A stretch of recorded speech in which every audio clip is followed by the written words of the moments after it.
नमस्कार दोस्तों, स्वागत है आप सबका हमारे चैनल कैवल एकेडमी पर। देखिए, बात चल रही थी आईएएस प्रीलिम्स सॉल्व पेपर की 2019 से लेकर के 2011 तक के सभी प्रश्नों के बारे में। तो इसमें अब तक हमने बात कर ली थी कला एवं संस्कृति को लेकर के।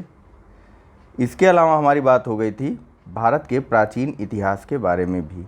ठीक है, हमारा यह लेक्चर फोकस्ड है मध्यकालीन इतिहास से संबंधित जो प्रश्न आए थे आईएएस की प्रीलिम्स परीक्षाओं या यूपीएससी की प्रीलिम्स परीक्षाओं में। ठीक है, कब से कब तक? तो 2019 से 2011 तक। शुरुआत 2019 से कर रहे हैं और चलते चलते हम 2011 तक जाएंगे। तो चलिए शुरुआत कर लेते हैं, वीडियो ज़्यादा लंबा ना बने इस वजह से तत्काल शुरुआत करते हैं। पहले प्रश्न की तरफ बढ़ते हैं और पहले प्रश्न पर चर्चा करने से पहले एक अन्य बात कि जो मित्र हमारे चैनल पर नए हैं वह हमारे चैनल को सब्सक्राइब कर ले और साथ ही साथ बेल आइकन के निशान को दबाना ना भूलें। तो 2019 का पहला प्रश्न है कि मुगल भारत के संदर्भ में जागीरदार और जमींदार के बीच क्या अंतर है। पहला है कि जागीरदारों के पास न्यायिक और पुलिस दायित्व के एवज में भूमि आवंटन का अधिकार होता था, जबकि जमींदारों के पास राजस्व अधिकार होते थे तथा उन पर राजस्व उगाही को छोड़कर अन्य कोई दायित्व पूरा करने की बाध्यता नहीं होती थी। और कथन 2 है कि निश्चिंत रहिए, आपको एक बार फिर से प्रथम कथन को दिखाया जाएगा, पहले कथन को और दूसरे कथन को भी। कथन 2 है कि जागीरदारों को किए गए भूमि आवंटन वंशानुगत होते थे और जमींदारों के राजस्व अधिकार वंशानुगत नहीं होते थे। बताना है नीचे कूट का प्रयोग करके कि सही उत्तर क्या है। ऑप्शन मैं बता देता हूँ। ऑप्शन ए है केवल 1, ऑप्शन बी है केवल 2, ऑप्शन सी 1 और 2 दोनों, और ऑप्शन डी न तो 1 न ही 2। तो चलिए फटाक से देखिए और बताइए। पहले कथन के लिए 1 मिनट के लिए वीडियो पॉज कर लिया करिए। देखिए, मैं ज़्यादा देर रुकूंगा तो वीडियो लंबी हो जाती है, तो आप वीडियो को 1 मिनट के लिए पॉज कर सकते हैं। ठीक है, अब तक आपने देख लिया होगा वीडियो पॉज करके इस क्वेश्चन को। बात करते हैं दूसरे कथन की तरफ चलते हैं, तो इसे भी आप वीडियो को पॉज करके तत्काल देखिए। ठीक है, अब तक आपने देख लिया होगा और अपना आंसर सेलेक्ट कर लिया होगा। अब मैं बताता हूँ, इसमें सही आंसर है ऑप्शन नंबर डी। ठीक है, यहाँ देखिए सही ऑप्शन है, आंसर है ऑप्शन नंबर डी। न तो पहला ही कथन सही है और न ही कथन 2 सही है। आइए सब दोनों कथनों के बारे में बारी बारी से बात कर लेते हैं। सबसे पहले तो जान लेते हैं ना, जागीरदार और जमींदार थे क्या। सर्वप्रथम तो यही जानते हैं जागीरदार कौन थे। तो देखिए, मुगल काल में ना एक अधिकारी होता था मनसब। ठीक, एक पद होता था मनसब। इनको क्या किया जाता था, 2 तरह के वेतन दिए जाते थे। एक तो एक तरह से 2 तरीके का पारिश्रमिक इनको दिया जाता था। एक तो नगद के रूप में जिसे वेतन कहते थे, और दूसरा किसी क्षेत्र की जागीर इनको दे दी जाती थी कि भैया आप वहाँ का देखभाल करो और वहाँ से अपना लगान वगैरह लेकर के अपना देखो खर्च चलाओ। तो जिनको जागीर दे दी जाती थी वे कहलाए जागीरदार। ठीक, जागीरदार कहलाए। अब क्या, अब इनके अधिकार क्या थे। तो जागीरदारों को किस लिए यह दिया गया, पहली चीज़ तो ये, तो जागीरदारों को यह इनके पुलिस दायित्व के लिए दिया गया था। ठीक है, ना कि न्यायिक दायित्व के लिए। पुलिस का दायित्व क्या होता है, सुरक्षा करना। ठीक, राज्य की सुरक्षा के बदले यह जागीरदारी इनको दी गई या जागीर का मालिक बनाया गया। किसको, जागीरदारों को। ठीक, और यह तब तक ही होता था जब तक, जैसे किसी पुलिस वाले की नौकरी से संबंधित लाभ कब तक होते थे, जब तक वह पुलिस में रहता है। तो इनका भी लाभ तभी तक था जागीरदारों का जब तक यह सेवा में रहते थे। सेवा की समाप्ति के बाद यह जागीरदारी भी समाप्त हो जाया करती थी। ठीक है, वंशानुगत, यानी कि क्या समझ रहे हैं यहाँ से कि यह जागीरदारी प्रथा जो थी यह वंशानुगत तो नहीं थी। ठीक है, बात करते हैं जमींदारों की। तो जमींदार कौन थे, सबसे पहले तो इसे जान लीजिए। ठीक, न्यायिक व्यवस्था नहीं दी गई। ठीक, जागीरदारों के पास न्यायिक व्यवस्था नहीं थी। ठीक है, न्याय करने का अधिकार जागीरदारों के पास नहीं था। ठीक है, समझ रहे हैं ना आप। चलिए जमींदारों की बात करते हैं। तो जमींदार जो हैं यह पारंपरिक रूप से, ठीक, पारंपरिक रूप से ही अब किसी भूमि का मालिक होता था। ठीक, या अपनी भूमि जिसे कह सकते हैं। तो जमींदार जो है यह अपनी भूमि का पारंपरिक रूप से मालिक होता था। पारंपरिक रूप से कहने का मतलब कि इसको अपने दादा बाबा से यह भूमि मिलती थी, दादा से इसके पिता को, पिता से इसको। ठीक, इसी क्रम में यह जमींदारी व्यवस्था चलती रहती थी। अर्थात कहने का मतलब यह है कि जमींदारी व्यवस्था जो थी यह तो वंशानुगत थी। अब दूसरे कथन में हो गया। ठीक, अब इनके राजस्व के जो इनका भूमि संबंधी अधिकार क्या होता था, तो यह भूमि से जो लगान प्राप्त करते थे उसे राज्य को दे देते थे और बदले में राज्य द्वारा अपना हिस्सा प्राप्त करते थे। या यूं कहें कि यह अपना हिस्सा काट करके, जैसे मान लीजिए किसी भूमि से 100 इकाई प्राप्त होती, ठीक, तो ये करते क्या थे कि इसमें से अपना कुछ हिस्सा, जैसे मान लीजिए कि 2/3 हिस्सा ये, 1/3 हिस्सा, 2/3 हिस्सा ये अपने पास रख लिए, या 60% ऐसे कर लीजिए कि अपने पास 60% रख करके 40% राज्य को दे दिए, या फिर 40% अपने पास रख करके 60% कर के रूप में या राजस्व के रूप में राज्य को दे देते थे। ठीक, ये इनके मुख्य अधिकार होते थे। अन्य दायित्वों की बात करें तो अन्य इनके पास कोई बाध्यता नहीं होती थी किसी प्रकार के दायित्व की, लेकिन हाँ, यह राजस्व के अलावा अगर यह कुछ चीज़ें देते थे तो यहाँ देखिए, यहाँ देख लीजिए आप स्पष्ट रूप से,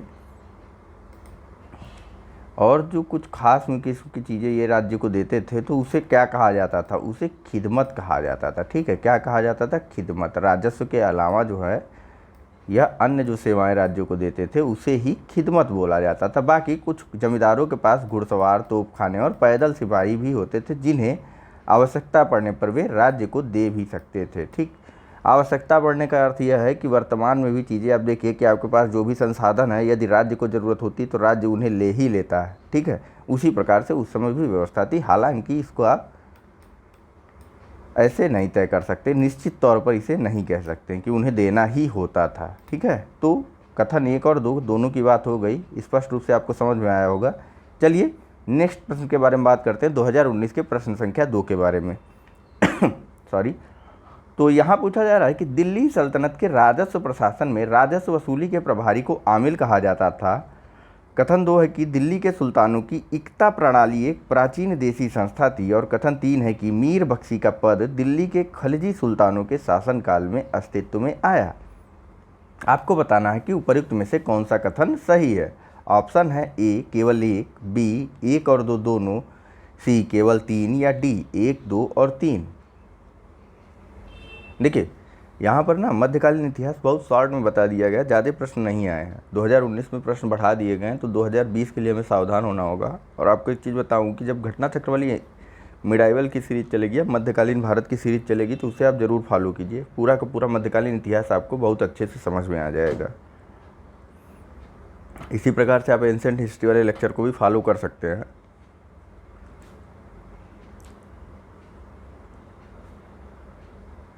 चलिए, इसका सही आंसर है ऑप्शन नंबर ए।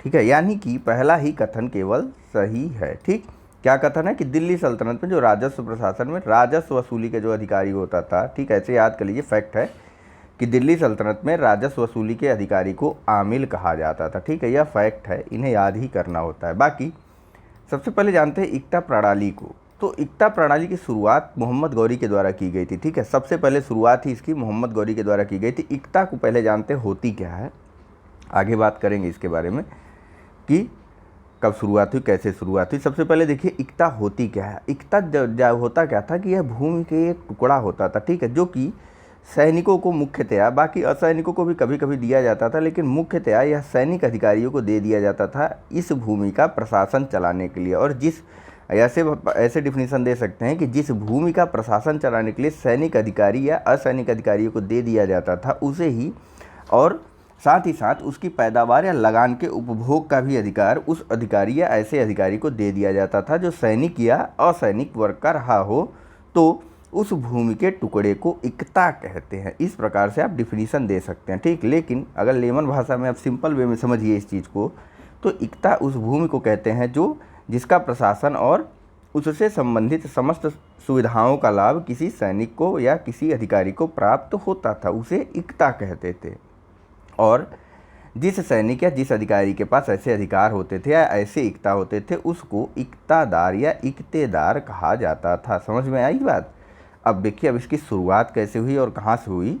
तो यहाँ कह रहा है कि प्राचीन देसी संस्था थी। नहीं भैया, यह प्राचीन देसी संस्था बिल्कुल नहीं थी। यह इक्ता प्रणाली जो थी इसकी शुरुआत सर्वप्रथम मोहम्मद गौरी के द्वारा की गई थी। किसके द्वारा? मोहम्मद गौरी के द्वारा। हालांकि यह पूर्णतः व्यवस्थित रूप में नहीं थी, इसको अच्छी तरीके से व्यवस्थित और सिस्टमेटिक रूप से चालू किया गया था इल्तुतमिश के द्वारा। किसके द्वारा? इल्तुतमिश के द्वारा। ठीक है, अब कोई कन्फ्यूजन मेरे ख्याल से नहीं रह गई होगी। ठीक है, नेक्स्ट है मीर बख्शी के बारे में। तो इसके बारे में सीधे सीधे स्टेटमेंट में देखिए कि मीर बख्शी का पद दिल्ली के खलजी सुल्तानों के शासनकाल में अस्तित्व में आया? नहीं, बिल्कुल नहीं। मीर बख्शी का पद जो है यह आया था मुगल काल में अस्तित्व में। ठीक, खिलजी या खलजी सुल्तानों के काल में जो है जो सेना का सर्वोच्च अधिकारी होता था उसको क्या कहते थे? सैन्य विभाग का जो प्रमुख होता था उसे सैन्य ए आरिज कहते थे। क्या कहते थे? सैन्य नहीं, दीवान ए आरिज। ठीक है, खलजी सुल्तानों काल में जो सेना विभाग सैन्य विभाग का प्रमुख होता था उसको दीवान ए आरिज कहते थे। ठीक है, बाकी और कुछ खास है नहीं। आगे की स्टेटमेंट और चीज़ों के बारे में और थोड़ा सा ब्रीफ में बात होगी वहाँ पर। कहाँ पर बताइए? बात होगी मिडाइवल हिस्ट्री के घटना चक्र वाले लेक्चर्स में, क्योंकि वहाँ प्रश्न काफ़ी ज़्यादा दिए हुए हैं, तो उनके माध्यम से थोड़ा जल्दी और आसानी से आपको समझ में आएगा। यहाँ बताने लगूँगा तो चीज़ें लंबी होती हैं और कठिनतम स्तर बढ़ता जाता है। ठीक है, तो बात करते हैं 2019 के प्रश्न संख्या 3 के बारे में। यहाँ पूछा जा रहा है कि निम्नलिखित कथनों पर विचार कीजिए। आंसर अब गया आपके हाथ से भाई, जो बार बार दिख जाता था। पहला है कि संत निम्बार्क अकबर के समकालीन थे, और कथन 2 है कि संत कबीर शेख अहमद सरहिंदी से अत्यधिक प्रभावित थे। उपर्युक्त में से पूछ रहा है कौन सा कथन सही है। ऑप्शन है ए केवल एक, ऑप्शन बी केवल 2, ऑप्शन सी 1 और 2 दोनों, और ऑप्शन डी न तो 1 न ही 2।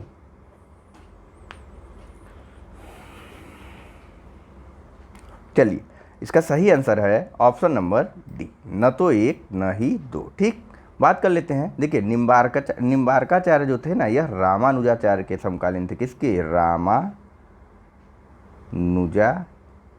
के समकालीन थे निम्बार्काचार्य, जिनका काल कब का था? 11वीं और 12वीं शताब्दी के ये लोग संत थे। 11वीं और 12वीं शताब्दी के ये सब संत थे, जबकि अकबर पैदा ही 1500 कुछ में हुआ। तो 1556 से लेकर के 1605 तक का काल अकबर का माना जाता है। ठीक है, तो पहला कथन तो गलत हो गया। अब दूसरा कथन देखते हैं। संत कबीर शेख अहमद सरहिंदी से अत्यधिक प्रभावित? तो नहीं भैया, संत कबीर पहली चीज़ तो यह सिकंदर लोदी के काल के ही थे। सिकंदर, याद करते चलिए, एक एक स्टेटमेंट बहुत ही इंपॉर्टेंट है।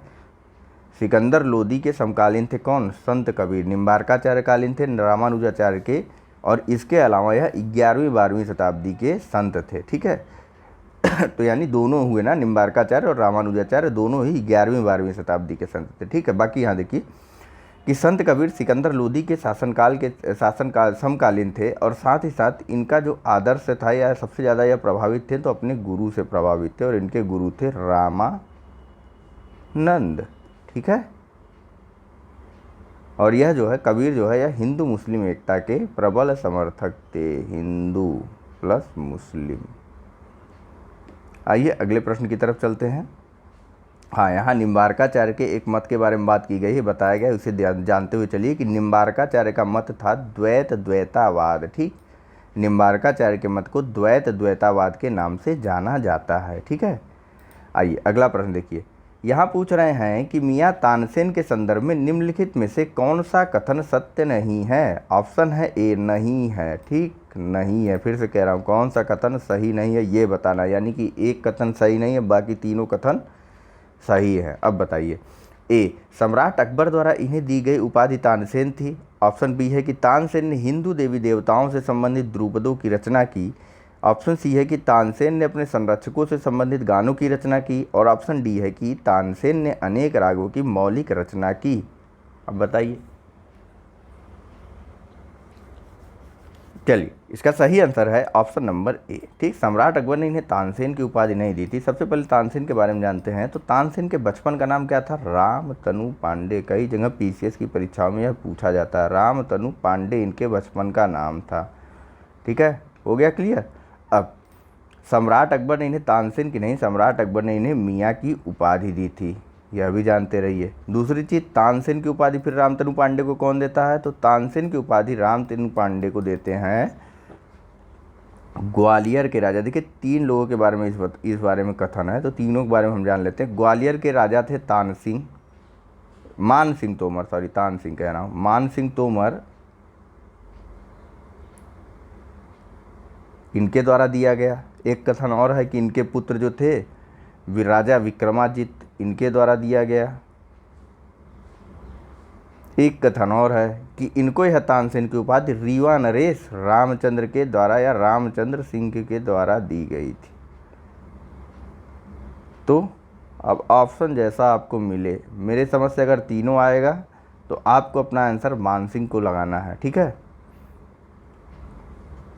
चलिए अब बात कर लेते हैं अनेक दूसरी चीज़ की कि भैया देखो उस समय जो कवि हुआ करते थे ये इनको जिससे जो इनको संरक्षित करता था, आज भी देखिए जो आपको संरक्षित करेगा आप उसका थोड़ा बहुत तो गुणगान करोगे ही। तो वही कॉन्सेप्ट हर जगह चला कि तानसेन को या तानसेन जिसकी जिसकी संरक्षण में रहे उनसे संबंधित गानों की भी इनके द्वारा रचना की गई। हाँ, ध्रुपद में हिंदू देवी देवताओं जैसे गणेश हो गए, शिव हो गए, पार्वती आदि भगवानों के बारे में इनके द्वारा ध्रुपद रागों की रचना भी की गई भगवानों के लिए, ठीक है।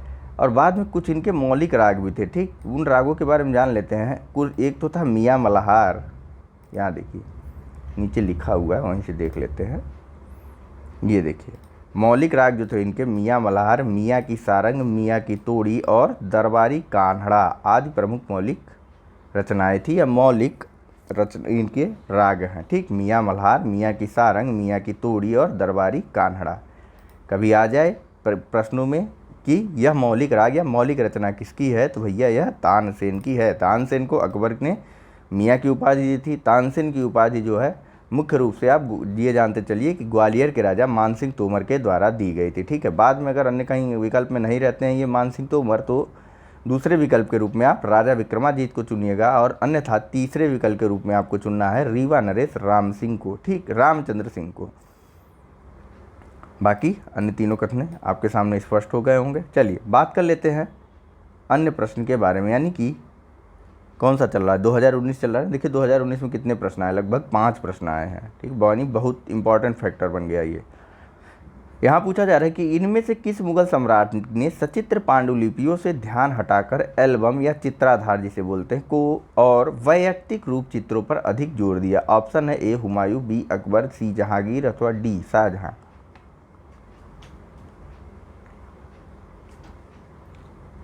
चलिए इसका सही आंसर है ऑप्शन नंबर सी। देखिए कभी भी अकबर मुगल काल के बारे में अगर चित्रकारी से संबंधित आए तो आप एक बार इस जहांगीर वाले ऑप्शन को ज़रूर अपने माइंड में रख करके चलिएगा। हाँ, हमेशा यह सही नहीं होता, लेकिन ज़्यादातर केसेस में यही सही होते हैं, क्योंकि इनके काल में जो है चित्रकला अपने सर्वोच्च स्तर पर पहुँच गई थी, काफ़ी विकास किया था इन्होंने इसका, ठीक है। आइए अगले प्रश्न की तरफ। तो कुछ खास है नहीं जिसके बारे में आपको बताया जाए। एक चीज़ जान लीजिए कि इनके समय में जो है अलंकृत हाशिए का विकास हुआ, प्रकृति का अधिक सजीव और बारीक चित्रण भी किया जाने लगा था, ठीक है। यही जहांगीरकालीन चित्रकला की मुख्य विशेषता है, क्या कि प्रकृति का अधिक सजीव और बारीक चित्रण, मतलब छोटी छोटी चीज़ों पर भी ध्यान दिया जाने लगा था। तो चलिए 2019 के प्रश्न यहीं से समाप्त होते हैं और बात कर लेते हैं 2018 के प्रश्नों के बारे में। तो यहाँ पूछा जा रहा है कि निम्नलिखित विदेशी यात्रियों में से किसने भारत के हीरो और हीरे की खदानों को विस्तृत रूप से चर्चा की। ऑप्शन है A François Bernier, B Jean Baptiste Tavernier, option C Jean de थेवेनो, option D एबे बर्थेलेमी कारे। चलिए इसका सही आंसर तो आपने देख ही लिया होगा भाई, आप लोग कहाँ मानने वाले हैं। मेरी गलती आपका फ़ायदा, यही होता है जो लोकतंत्र की 3 संस्थाएं हैं, न्यायपालिका, न्यायपालिका, संसद और कार्यपालिका। कोई एक कमज़ोर होता है तो दूसरी ताकतवर हो जाती, कोई 2 कमज़ोर होता है तीसरी संस्था ताकतवर हो जाती है, ठीक है। चलिए छोड़िए, वहाँ पे संविधान में बातें होंगी। तो इसका सही आंसर था ज्या बैप्टिस्ट टेवर्नियर। देखिए इनके द्वारा जो है ना, सो यह जो है एक फ्रांसीसी यात्री थे। कौन? ज्या बैप्टिस्ट टेवर्नियर एक फ्रांसीसी यात्री थे। यह भारत आते हैं और भारत में इन्होंने जो है 1666 ईस्वी के आसपास एक ब्लू कैरेट 116 कैरेट का, कितने 116 का, इतना पूछा नहीं जाएगा, एक ब्लू डायमंड परचेस किया, या फिर जिसे माना जाता है कि खोज दिया, जैसे वास्को डी गामा ने भारत की खोज की ऐसा कहा जाता है, जबकि भारत तो पहले से था, नए रास्ते की खोज की थी, ठीक है। 116 कैरेट ब्लू डायमंड को इन्होंने खरीदा और इसे ले जा कर के 1668 में फ्रांस के राजा लुई 14वें को बेच दिया था, लुई 14। ठीक है, और इन्होंने ही बताया था भारत उन हीरो की खदानों के बारे में काफ़ी उल्लेख भी किया था। किसने? जिया बैप्टिस्ट टेवर्नियर ने। ठीक है, इतना पर्टिकुलर फैक्ट जो है कायदे से यूपीएससी में पूछना नहीं चाहिए। चलिए अगले प्रश्न के बारे में बात करते हैं। यह है क्वेश्चन नंबर 2017 में चल रहा है। ठीक, 2017 का यह प्रश्न संख्या 1 है। 2018 में सिर्फ एक प्रश्न। आइए बात करते हैं हम यहाँ 2017 के पहले प्रश्न के बारे में। यहाँ पूछा जा रहा है कि निम्नलिखित में से कौन सा एक काकतीय राज्य में अति महत्वपूर्ण समुद्र पत्तन था। काफ़ी विवादित प्रश्न था यह उस साल का। ऑप्शन है काकीनाडा, ऑप्शन बी है मूटुपल्ली, ऑप्शन सी नेल्लरू और ऑप्शन डी है मछलीपट्टनम या मसूलीपट्टनम।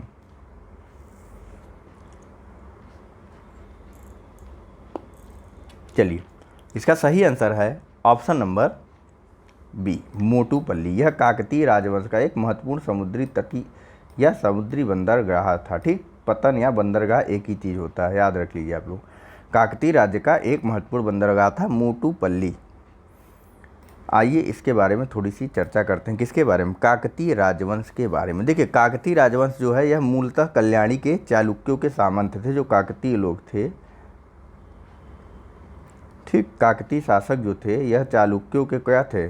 चालुक्यों के सामंत थे, चालुक्यों के सामंत थे। ठीक है, इनका प्रमुख एक शासक था जिसका नाम था गणपति देव। क्या नाम था उस शासक का? शासक का नाम था गणपति देव। यह काफ़ी प्रसिद्ध और अच्छा शासक था। गणपति देश लिख दिया मैंने, गणपति देव। ठीक है, इसके द्वारा जो है अपनी राजधानी को, जो कि पहले अमनकोंडा थी, क्या थी? अमनकोंडा, इसको स्थानांतरित करके अपनी राजधानी ले जाई गई वारंगल। ठीक है, और साथ ही साथ गणपति देव ने कुछ करों को समाप्त किया जो कि बेकार के कर थे और जिन्हें दमनकारी भी आप बोल सकते हैं, थोड़ा सरलतम रूप में चलिए। और साथ ही साथ एक नए बंदरगाह को विकसित किया जो कि मोटुपल्ली के नाम से जाना गया। ठीक है, चलिए अगले प्रश्न के बारे में बात करते हैं। देखिए, कुछ खास स्पष्ट रूप से यहाँ पर भी नहीं दिया हुआ। गणपति देव ने इस क्षेत्र में पूर्व के दमनकारी करों को समाप्त कर दिया, जिसके परिणाम स्वरूप मोटुपल्ली व्यापार हेतु महत्वपूर्ण केंद्र बन गया। इस साम्राज्य का एक बहुत ही प्रसिद्ध बंदरगाह मोटुपल्ली है, जो कि प्रकाशम जिला है। ठीक है, वर्तमान में कुछ खास नहीं दिया हुआ इस प्रश्न के बारे में, कहीं पर भी आपको नहीं मिलेगा। कहीं कहीं इसका आंसर आपको मसूलीपट्टनम भी देखने को मिल सकता है, या जिसे मछलीपट्टनम कह रहे हैं। आइए अगले प्रश्न की तरफ चलते हैं। यहाँ पूछा जा रहा है कि विजयनगर के शासक कृष्णदेव राय की कराधान व्यवस्था से संबंधित निम्नलिखित कथनों पर विचार कीजिए। पहला, कि भूमि की गुणवत्ता के आधार पर भू राजस्व की दर नियत होती थी। और कथन 2 है कि कारखानों के निजी स्वामी एक औद्योगिक कर देते थे। पूछा जा रहा है कि उपयुक्त कथनों में से कौन सा सही है। ऑप्शन है ए, केवल एक, ऑप्शन बी, केवल 2, ऑप्शन सी, 1 और 2 दोनों, या फिर ऑप्शन डी, न तो 1 न ही 2। चलिए, इसका सही आंसर है ऑप्शन नंबर सी। ठीक, इसमें कुछ समझाने जैसा है नहीं। देखिए, विजयनगर शासक जब कृष्णदेव राय थे विजयनगर के शासक, तो इनके द्वारा जो है भूमि की गुणवत्ता के आधार पर ही भू राजस्व का निर्धारण किया जाता था इनके शासनकाल में। और साथ ही साथ जो कारखाने होते थे या औद्योगिक कर लगाया जाता था, ऐसे जान लीजिए। कारखानों के जो निजी स्वामी होते थे उन पर या उनके कारखानों पर, ऐसे कहिए तो औद्योगिक कर जैसे आज भी लगता है वैसे ही टैक्स लगाए जाते थे। ठीक है, कारपोरेट टैक्स लगता नहीं है, उसी प्रकार से औद्योगिक कर उस समय भी लगाए जाते थे। ठीक है, बाकी कुछ खास समझाने लायक नहीं। हाँ, कृष्णदेव के बारे में आप जानते रहिए कि कृष्णदेव को जो है आंध्र भोज,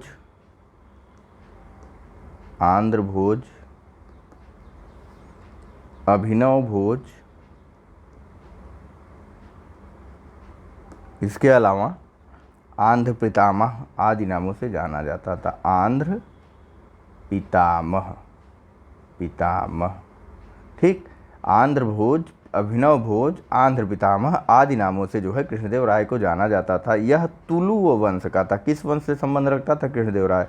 तो यह तुलुव वंश से संबंध रखता था। ठीक है, और दूसरी चीज़, इसने विवाह कर को भी समाप्त किया था। ठीक है, एक टैक्स लगता था शादी करने पर भी उस समय, अब तो सब कुछ सही है। अब उस समय जो लगता था वह था विवाह कर, इसे भी इसने समाप्त कर दिया था। ठीक है, साथ ही साथ गैर कृषि योग्य भूमि को भी कृषि योग्य बनाने के लिए अपना काफ़ी योगदान दिया था। एक महत्वपूर्ण कृति या रचना थी इसकी, जिसे क्या कहा जाता था, आमुक्त माल्यद। बात हुई है हमारी इसके बारे में पहले भी, शायद आर्ट एंड कल्चर वाले सीरीज में या आर्ट एंड कल्चर वाले में ही बात हुई, आमुक्त माल्यद। ठीक है, यह इसकी एक प्रमुख कृति थी तेलुगु भाषा की। किस भाषा की? तेलुगु भाषा की एक प्रमुख कृति थी, और साथ ही साथ यह तेलुगु के 5 महाकाव्यों में से एक मानी जाती है। सोचिए कितनी बढ़िया लिखा होगा, यह रचना होगी इसकी। तेलुगु के 5 महाकाव्यों में से एक है यह। विद्वान शासक था इसका मतलब, है कि नहीं? हाँ, इसके दरबार में जो है तेलुगु के 8 सबसे सर्वश्रेष्ठ कवि थे। 8 सर्वश्रेष्ठ कवि भी इसके दरबार में रहते थे तेलुगु के। ठीक है, और इनको क्या कहा जाता था? अष्ट दिग्गज। याद रहेगा ना, अष्ट दिग्गज किसके दरबार की विशेषता थी? तो यह थी कृष्णदेव राय के दरबार की विशेषता। ऐसे प्रश्न आ गए तो अब आप जवाब दे सकते हैं। आइए अगले प्रश्न की तरफ चलते हैं। तो यहाँ पूछा जा रहा है कि भारतीय इतिहास के संबंध में, भारतीय इतिहास के मध्यकाल में बंजारे सामान्यतः कौन थे? ऑप्शन है ए कृषक, बी योद्धा, सी बुनकर, अथवा डी व्यापारी। चलिए, इसका सही आंसर है ऑप्शन नंबर डी, व्यापारी। ठीक, बंजारे जो है यह सामान्यतः राजस्थान के निवासी माने जाते थे। वर्तमान समय में तो यह संपूर्ण भारत में फैल चुके हैं, लेकिन मध्यकाल में यह सामान्यतः राजस्थान में ही रहते थे। और इसके अलावा यह घूम घूम करके बैलों और नमक का व्यापार करते थे। बैलों और नमक का व्यापार करते थे। ठीक है, इनको जाना जाता था, इनके कई नामों से जाना जाता था इनको। जैसे बंजारा तो आप यहाँ देख ही रहे हैं, दूसरा था लंबाड़ी, यह लवण से आया हुआ प्रतीत होता है। ठीक, लवण से। और एक अन्य नाम था गोरमाटी, रेतीली मिट्टी जो होती है, गोरमाटी। और साथ ही साथ एक अन्य नाम था इनका वनजारा।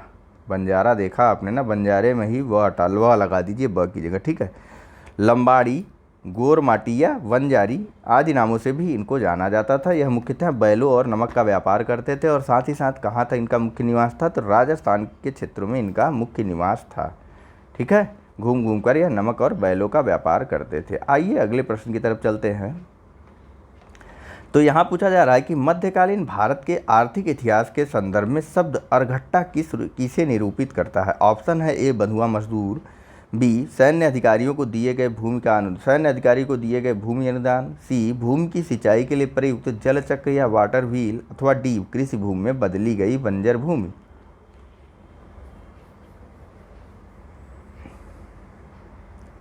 चलिए, इसका सही आंसर है ऑप्शन नंबर सी। अर्घट्टा का प्रयोग जो है भूमि की सिंचाई के लिए प्रयुक्त किया जाता था, या फिर यह एक प्रकार का वाटर व्हील भी होता था, ऐसे जो चक्का लगा होता था। ठीक, ऐसे ऐसे। आइए बात कर लेते हैं थोड़ा बहुत इन सब के बारे में। तो देखिए, अर्घट्टा की तो बात हो गई, लेकिन मुगल सम्राट बाबर द्वारा जो है 2 भारतीय यंत्रों की बात मुख्य रूप से की गई थी, जिसमें एक था समय की गणना करने के लिए, टाइम की गणना करने के लिए, समय का मापन करने के लिए, और दूसरा इसके द्वारा जो है सिंचाई यंत्र की बात की गई थी। और सिंचाई यंत्रों में उस समय मुख्यतः 2 तरीके के सिंचाई यंत्र थे। कौन कौन? एक तो था साकिया, पहले को क्या बोलते थे? साकिया या अरहट या रहट, या है, ऑब्लिक लगा देता हूँ, समझ में आएगा। और दूसरा था ढेकली। दूसरा कौन सा था? ढेकली। यह सभी जो है सिंचाई के यंत्रों के रूप में प्रयोग होते थे। ठीक, याद रहेगा। बाकी जब शब्दों की बात आती है तो कुछ खास नहीं रह जाता बताने के लिए, सिवाय इसके कि यह इस हेतु प्रयोग होता है। यह चीज़ आप लोग भी समझते हैं। आइए अगले प्रश्न के बारे में बात करते हैं। अब 2016 के प्रश्न समाप्त होते हैं, 2015 के पहले प्रश्न के साथ शुरुआत कर रहे हैं हम लोग। देखिए, वीडियो ज़्यादा बड़ी नहीं बन रही है। ठीक है, सामान्यतः हम इतनी देर चर्चा करते हैं, तो अपने सामान्य लेक्चरों के अनुरूप जो है हम इसको पूरी तरीके से ख़त्म कर लेंगे, मध्यकालीन इतिहास के सभी प्रश्नों को। और अगले लेक्चर में शुरुआत हो जाएगा आधुनिक भारत का इतिहास, है कि नहीं? चलिए बताइए, इनको आपको स्वयं मैच कराना है, इसलिए मैं इतनी फालतू बातें कर रहा हूँ। अपना माइंड मत डाइवर्ट किया करिए। चलिए, अब तक आपने वीडियो पॉज करके इन सबको मिला लिया होगा।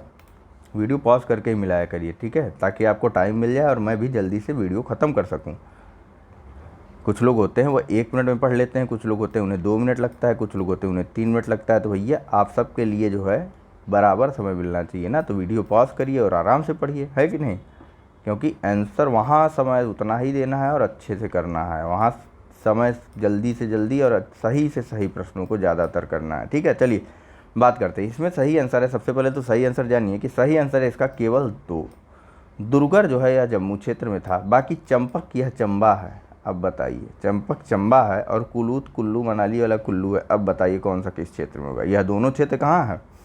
यह दोनों क्षेत्र है आपका, बताइए बताइए, पश्चिमी हिमालय की तरफ। आइए चलते हैं, घूम के आते हैं। देखिए यहाँ कुछ प्रदेशों के बारे में जान लीजिए, घूमने आने की बात छोड़िए, पढ़ाई करिए पहले।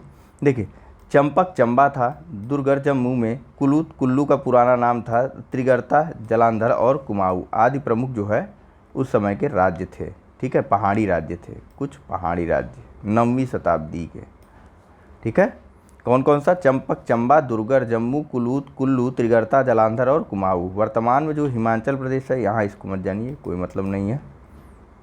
इसे देखिए, कुलूत वर्तमान में कुल्लू जिले का ही प्राचीन नाम था। चीनी यात्री भेनसांग ने इसका वर्णन अपने यात्रा वृत्तांत में किया है। बस, चीनी यात्री भेनसांग ने अपने यात्रा वृत्तांत में किस पहाड़ी स्थल का उल्लेख किया है, तो आप कुलू या कुलूत या कुल्लू को बोल सकते हैं, ठीक है। बाकी इन सब का जगह जानते रहिए कि चंपक चंबा, दुर्गर जम्मू, कुलूत कुल्लू, त्रिगार्ता जालंधर और कुमाऊं, ठीक है। आइए अगले प्रश्न की तरफ चलते हैं। देखिए ऐसे बेमतलब के एक्सप्लेनेशन पढ़ने और जानने की ज़रूरत नहीं है, जो इम्पोर्टेंट है वह आपको छांट के बता दिया गया, ठीक है। चलिए, दुर्गर के बारे में एक चीज़ और अगर आपको कभी पूछ ले, मान लीजिए जम्मू कश्मीर थोड़ा विवादित स्थल रहता है, तो बता देना है आपको कि यह झेलम और रावी नदियों के बीच की रियासतें थीं, ठीक है। नेक्स्ट बताइए कि इनमें से किसने कृष्णा नदी की सहायक नदी के दक्षिणी तट पर एक नए नगर की स्थापना की और उस देवता के प्रतिनिधि के रूप में अपने इस नए राज्य पर शासन करने का दायित्व लिया, जिसके बारे में माना जाता था कि कृष्णा नदी से दक्षिण की समस्त भूमि उस देवता की है? चलिए, ऑप्शन है ए अमोघ वर्ष प्रथम, ऑप्शन बी बल्लाल द्वितीय, ऑप्शन सी हरिहर प्रथम या ऑप्शन डी प्रताप रुद्र द्वितीय।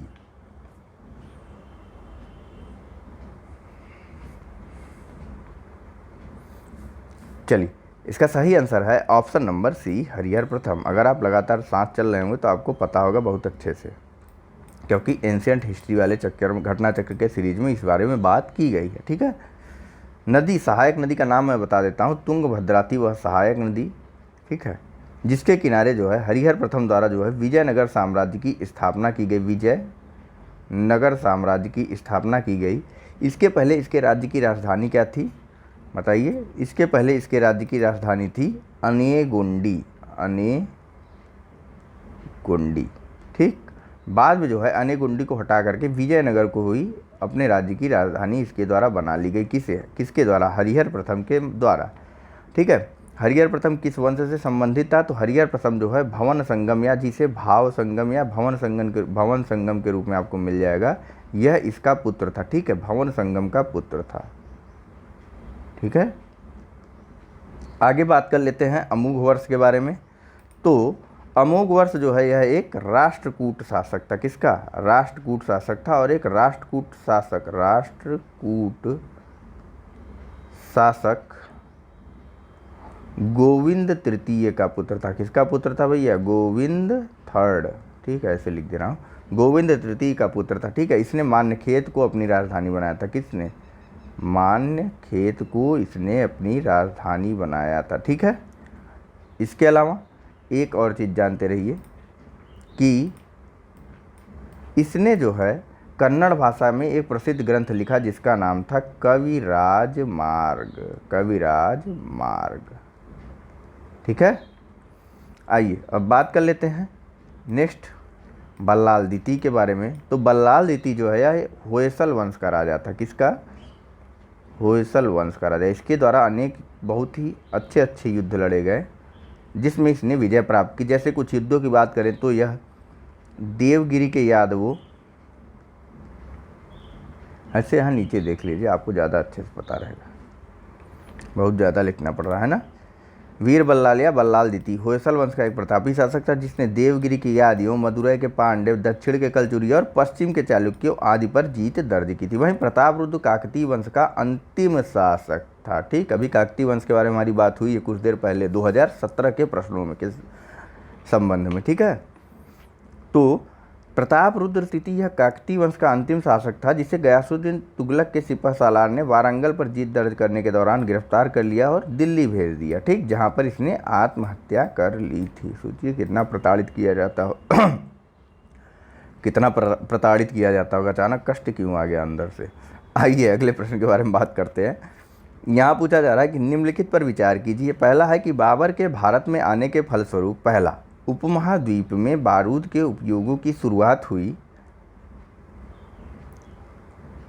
फिर है, नेक्स्ट कथन ज़्यादा ऊपर आ गया, इस क्षेत्र की स्थापत्य कला में मेहराब व गुंबद बनने की शुरुआत हुई। और कथन 3 है कि इस क्षेत्र में तैमूरी या तिमुरूद राजवंश स्थापित हुआ। बताना है नीचे कूट का प्रयोग करके कि सही उत्तर क्या है। ऑप्शन ए है केवल 1 और 2, ऑप्शन बी है केवल 3, ऑप्शन सी 1 और 3 और ऑप्शन डी है 1, 2 और 3। पहला कथन है कि बाबर के आने के फलस्वरूप इस क्षेत्र में बारूद के उपयोग की शुरुआत हुई।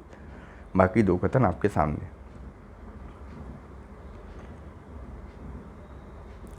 चलिए, इसका सही आंसर है केवल और केवल ऑप्शन नंबर 3। ठीक, बारूद के उपयोग की शुरुआत बाबर के आने के बहुत पहले ही हमारे यहाँ शुरू हो गया था। ठीक है, बहमनी और विजयनगर साम्राज्य का जब युद्ध हुआ था तो उस युद्ध में सबसे पहले बारूद का प्रयोग किया गया था। ठीक, बहमनी और विजयनगर साम्राज्य का जब युद्ध हुआ था तो इस युद्ध में सबसे पहले इस युद्ध में सबसे पहले बारूद का प्रयोग हुआ था। हालांकि बाबर के आने के बाद इसके प्रयोग में अधिकाधिक वृद्धि हुई थी। ठीक है, बाबर के आने के बाद। वहीं नेक्स्ट बात करते हैं, क्या है, मेहराब और गुंबद बनने की शुरुआत हुई तो नहीं, यह दिल्ली में सल्तनत काल से ही प्रारंभ हो गई थी। सल्तनत काल में, इसके बारे में आर्ट एंड कल्चर में भी बात की गई, सल्तनत काल में ही इसकी शुरुआत हो गई थी। ठीक है, स्थापत्य कला में मेहराब और गुंबद बनने की शुरुआत सल्तनत काल से ही शुरू हो गई थी, बाबर के आने के बाद नहीं। कथन 3 बिल्कुल सही है, बाबर तैमूर वंश से संबंध रखता था। ठीक है, पितृपक्ष से यह तैमूर वंश का था और मातृपक्ष से यह मंगोल या मंगोल चंगेज खां से संबंधित था। ठीक है, इसकी माता थी कुतलुग निगार थी इसकी माता, कुतलुग निगार खां। ठीक, यह मंगोल चंगेज खां से संबंध रखती थी, इसलिए इसको मुगल भी कहा गया। ठीक, इस काल को मुगल काल भी कहा गया।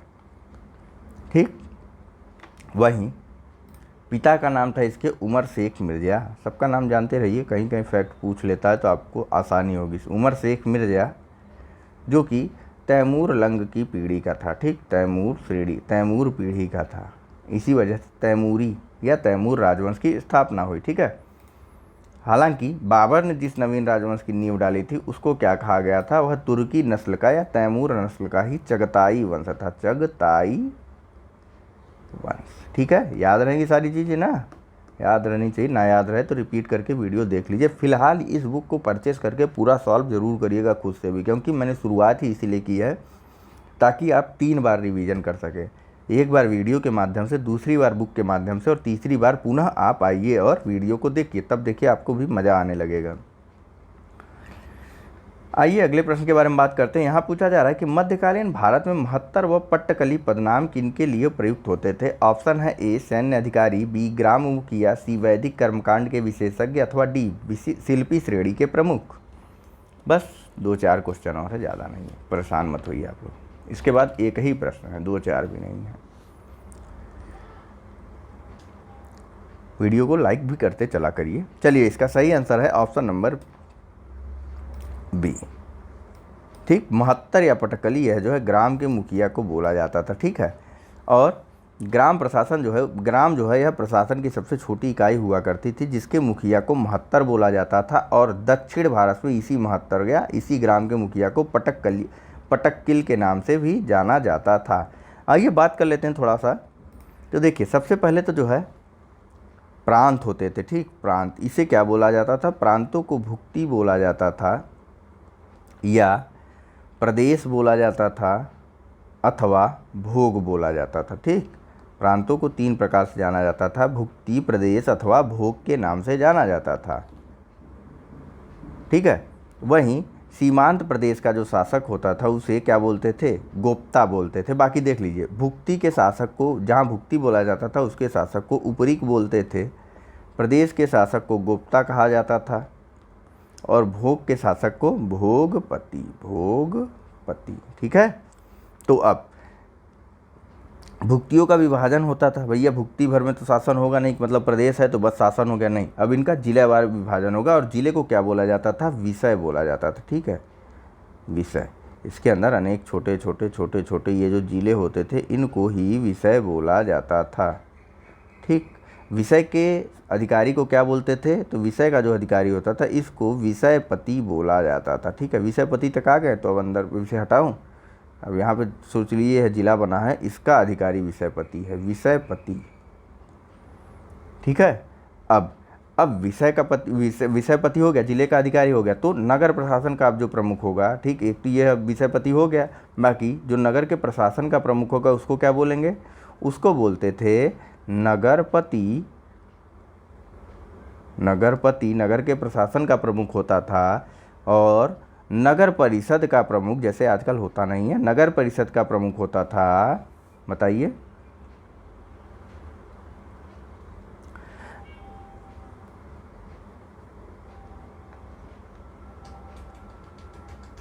बताइए। देखिए नगर, यहाँ गलत बता दिया मैंने एक चीज़, थोड़ा इसीलिए सोचने में पड़ गया कि क्या बता रहा हूँ। देखिए नगर प्रशासन का जो प्रमुख अधिकारी, नगर के 2 तरीके से विभाजन होता था, एक नगर प्रशासन होता था और दूसरा नगर परिषद होता था। तो नगर प्रशासन का जो प्रमुख अधिकारी होता था उसको पूर्वपाल या नगर रक्षक बोलते थे। पूर्वपाल या नगर रक्षक बोलते थे, जो प्रशासन का मुख्य अधिकारी था। ठीक है, यानी कि जो कार्य करने वाले लोग होते थे उनका जो अधिकारी था उसको नगर प्रशासन या नगरपाल कहते थे।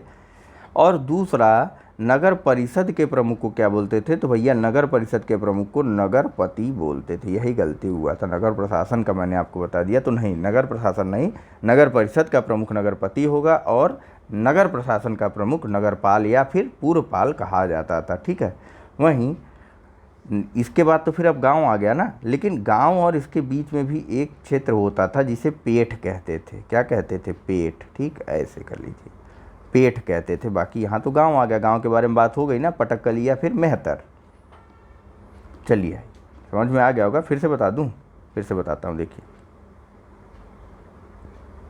यह होता था प्रदेश पूरा, ठीक, जिसे क्या बोलते थे? जिसे गोप्ता भुक्ति बोलते थे, प्रदेश बोलते थे, या फिर क्या बोलते थे? भोग। भुक्ति, प्रदेश या भोग बोलते थे। ठीक, और इनके अधिकारी भी क्रमशः इसी तरीके से होते थे। भुक्ति के अधिकारी को उपरीक, प्रदेश में गुप्ता होता था, जहाँ प्रदेश कहा जाता था वहाँ इसके अधिकारी को गुप्ता कहा जाता था, और भोग के अधिकारी को भोगपति कहा जाता था। ठीक है, हो गया ना।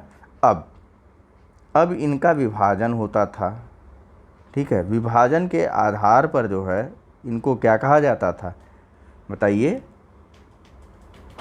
एक चीज़ और जानिए, सीमांत जो प्रदेश होते थे उनके शासक जो है गुप्ता कहलाते थे। वैसे भी आपको बताया गया प्रदेश के शासक गुप्ता होते थे। अब भुक्तियों का विभाजन अनेक जिलों में कर दिया गया और इन जिलों को क्या बोला जाता था? इन जिलों को बोला जाता था विषय।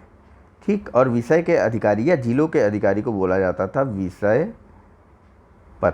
ठीक है, अब इसे हटाओ ना, पूरा विषयपति तक पहुंच गए हम लोग। ठीक है, तो अब बात करते हैं, या मान लीजिए यह पूरा विषय है। ठीक, अब विषय के अंदर कई नगर थे, तो नगर प्रशासन का जो अधिकारी होता है उसे क्या बोलते थे? पूर्वपाल या फिर नगरपाल बोलते थे। जो नगर के प्रशासन का अधिकारी होता था, पूर्वपाल या नगरपाल। ठीक है, बाकी नगर की परिषद का जो अधिकारी होता था उसे बोलते थे नगरपति। ठीक है, अब सही है ना। बाकी ग्राम के बारे में बात हो चुकी। हाँ, ग्राम और नगर के बीच में भी एक इकाई हुआ करती थी और इस इकाई को पेठ बोलते थे। ठीक है, और वैसे सामान्यतः इसके अधिकारी को पेठपति बोलते थे। ठीक है, नगर और ग्राम के बीच की यह जो छोटी सी इकाई जिसे कस्बा अभी वर्तमान में बोलते हैं, इस कस्बे को उस समय पेठ बोला जाता था और पेठ के अधिकारी को पेठपति बोला जाता था। ग्राम के अधिकारियों की बात हो चुकी है। ग्राम के अधिकारी को क्या बोला जाता था? यह बोला जाता था मेहत्तर, यहाँ प्रश्न में है ना, पटक्कली या महत्तर बोला जाता था। ठीक, दक्षिण भारत में इसे पटक्कली बोला जाता था और अन्य जगहों पर इसे महत्तर बोला जाता था। ठीक, आइए बात कर लेते हैं 2013 के पहले और आखिरी प्रश्न के बारे में और साथ ही साथ आज के लेक्चर के अंतिम प्रश्न के बारे में। ठीक है, इसी के साथ हमारा मध्यकालीन इतिहास समाप्त हो जाएगा। तो यहाँ पूछा जा रहा है कि निम्नलिखित भक्ति संतों पर विचार कीजिए। पहला है कि दादू दयाल, दूसरे हैं गुरु नानक और तीसरे हैं त्यागराज। बताना है कि यह कौन उस समय उपदेश देता था या देते थे कि जब लोधी वंश का पतन हुआ तथा बाबर सत्तारूढ़ हुआ।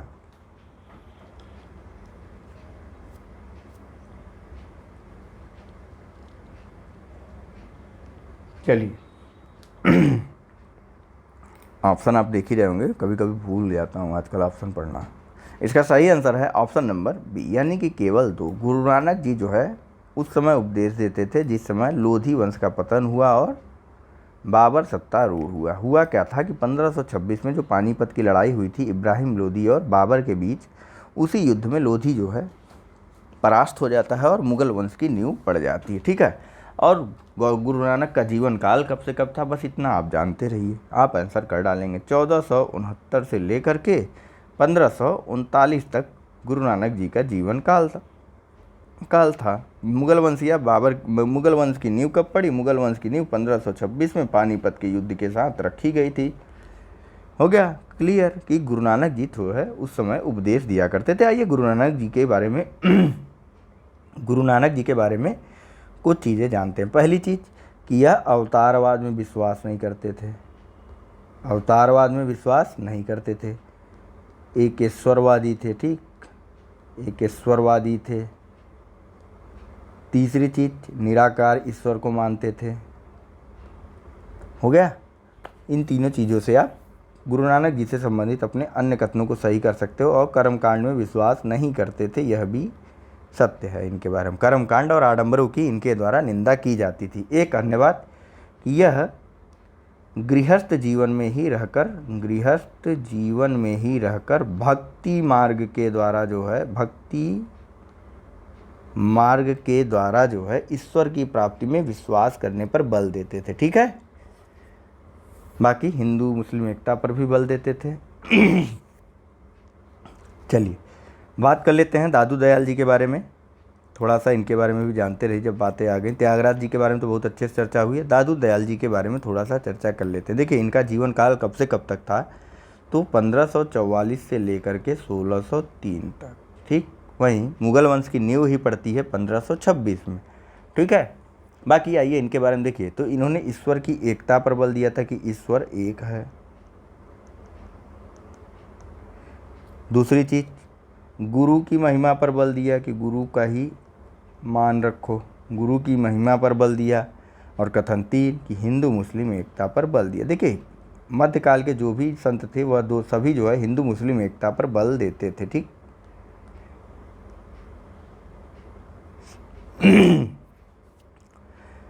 चलिए आगे बात कर लेते हैं त्यागराज जी के बारे में। तो इनका बस काल जानते रहिए कि त्यागराज जी जो है यह कर्नाटक संगीत के महान ज्ञाता थे। ठीक, कर्नाटक संगीत के महान संगीतज्ञ थे या ज्ञाता थे, आप कुछ भी कह सकते हैं। कर्नाटक संगीत से संबंधित थे। दूसरी चीज़ 1767 से लेकर, इनका काल जरूर जानते रहिए, कई बार इन पर प्रश्न आया। 1767 से लेकर के 1847 तक इनका काल था। और चौथी चीज़ कि यह भक्ति मार्ग के कवि थे। भक्ति मार्ग के कवि थे, इनके द्वारा कई रचनाएं की गई थी भक्ति मार्ग। ठीक, मुख्यतया यह राम के भक्त थे। तो डन, बात खत्म करते हैं आज की। आगे शुरुआत करेंगे अगले लेक्चर में हम आधुनिक भारत के साथ गांधी जी के आगमन के पूर्व के राष्ट्रीय आंदोलनों के बारे में। ठीक है, चलिए thank you very much for discussion. Video में अंत तक बने रहने के लिए आप सभी का बहुत बहुत धन्यवाद। ऐसे ये सब चीज़ें बोलना ज़रूरी होती हैं, आप अपने से समझा करिए। मेहनत की जाती है और आप ही के लिए की जा रही। चलिए thank you very much for discussion.